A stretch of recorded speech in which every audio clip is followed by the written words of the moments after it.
गृह मंत्री डॉक्टर नरोत्तम मिश्रा ने कांग्रेस पर निशाना साधते हुए कहा, कांग्रेस ने सिर्फ झूठे वादे किए, एक भी घोषणा पत्र की बात पूरी नहीं की। हम फील्ड में काम कर रहे हैं, हमारा शीर्ष नेतृत्व से लेकर प्रदेश नेतृत्व तक।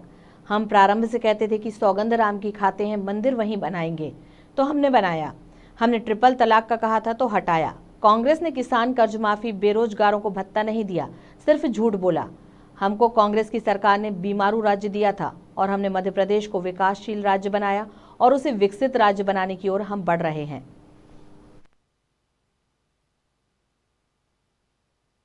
वो सच कहते हैं, हम काम कर रहे हैं। उन्होंने सिर्फ भाषण ही दिए थे, सिर्फ झूठे वादे ही किए थे, एक भी घोषणा पत्र की बात पूरी नहीं की। हम फील्ड में काम कर रहे हैं, हमारा शीर्ष नेतृत्व से लेकर प्रदेश नेतृत्व तक। हमने कहा, कहते थे प्रारंभ से कि सौगंध राम की खाते हैं, मंदिर वहीं बनाएंगे। तो इनके नेता ट्वीट करने लगे, तारीख बदलो, क्योंकि पहले कहते थे कि तारीख नहीं बताएंगे। अब हमने तारीख बताई तो ट्वीट कर दिया। हम बचपन से कहते थे, जहां हुए बलिदान मुखर्जी वो कश्मीर हमारा है, जो कश्मीर हमारा है वो सारा का सारा है। 370 भी हटी, 35 भी हटी, लद्दाख भी आजाद हो गया। हमने कहा ट्रिपल तलाक हटाएंगे, हटाया।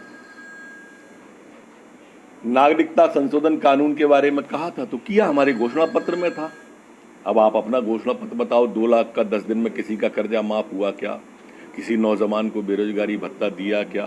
बेटियों को स्कूटी मिली का? अब जब आप सिर्फ झूठी बातें करते हैं, झूठे भाषण देते हैं, तो स्वाभाविक रूप से